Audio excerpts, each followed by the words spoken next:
வணக்கம் நண்பர்களே. ஜோதிடம் பத்தின தகவல்கள தெரிஞ்சுக்க நம்மளோட சேனல சப்ஸ்கிரைப் பண்ணிக்கங்க. தனுசு ராசி. ராசிக்கு 6ஆம் இடத்துல சந்திரன் 8ஆம் இடத்ததிபதி உச்சபலத்தோடு இருப்பதும், அந்த 8ஆம் இடத்ததிபதி 6ஆம் இடத்ததிபதி பரிவர்த்தனை பெறுவதும் உங்களுக்கு எதிரிகளையும் வெல்லக்கூடிய ஆற்றல் ஏற்படும். சிலருக்கு எதிரிகளிடம் தோக்கிறதுக்கும் வாய்ப்பு வரும். அதை பற்றி கவலைப்படாதீங்க. இன்னைக்கு தோத்தா கூட வரக்கூடிய நாட்களில் வெற்றி அடையிறதுக்கு வாய்ப்பு இருக்குது.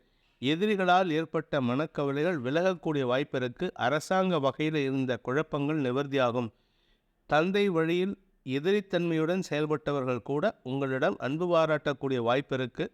பாக்கியஸ்தானத்தில் விரையாதிபதி செவ்வாய் இருந்து கொண்டு விரயஸ்தானத்தை பார்க்கறதுனால தந்தை வழியில் செலவுகள் ஏற்படக்கூடிய வாய்ப்பு இருக்குது. மூலம் நட்சத்திரத்தில் பிறந்தவர்களுக்கு குழந்தை பாக்கியத்திற்காக காத்து கொண்டிருப்பவர்களுக்கு நற்செய்திகள் வரும். அதற்காக மருத்துவ செலவுகள் ஏற்படுறதுக்குண்டான நேரம் இது. சுப செலவுகள் ஏற்படும். ஆரோக்கிய முன்னேற்றம் ஏற்படும். மன நிம்மதி ஏற்படும். வியாபாரத்தில் இருப்பவர்களுக்கு வியாபார வளர்ச்சி ஏற்படுறதுக்குண்டான முயற்சிகள் லாபத்தை ஏற்படுத்தும். இதுநாள் வரை இருந்து வந்த எதிர்மறை எண்ணம் கொண்ட சில நபர்களின் குறுக்கீடுகள் விலகக்கூடிய வாய்ப்பு ஏற்படுகின்ற ஒரு நல்ல நாள். பூராடம் நட்சத்திரத்தில் பிறந்தவர்களுக்கு இன்று ஆரோக்கிய விஷயத்தில் இருந்த குழப்பங்கள் நிவர்த்தியாகும். கடன் சார்ந்த விஷயங்கள் நிலுவைத் தொகைகள் வசூலாகிறதுக்கு உண்டான வாய்ப்பு இருக்குது. நிலுவைத் தொகையை செலுத்துவதற்குண்டான வாய்ப்பு ஏற்பட்டு அதன் மூலமாக எதிரிகளை சமாளிக்கக்கூடிய ஆற்றல் ஏற்படும்.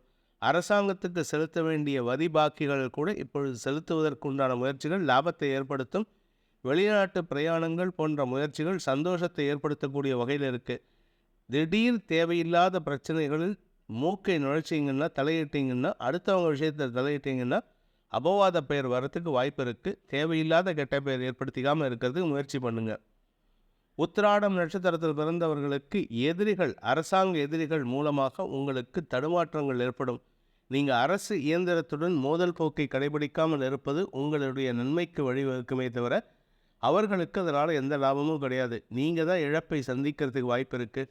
ஆனால் இன்றைக்கி அரசு வகையில் தேவையில்லாத ஒரு அவச்சொல் வரக்கூடிய சூழ்நிலை இருக்கிறதுனால வேண்டாத விஷயங்களில் தலையிடாமல் இருப்பதும், ஏதாவது கூட்டமாக இருக்காங்களோ அந்த இடத்துல போய் நிற்கிறத தவிர்க்கிறது புத்திசாலித்தனம்.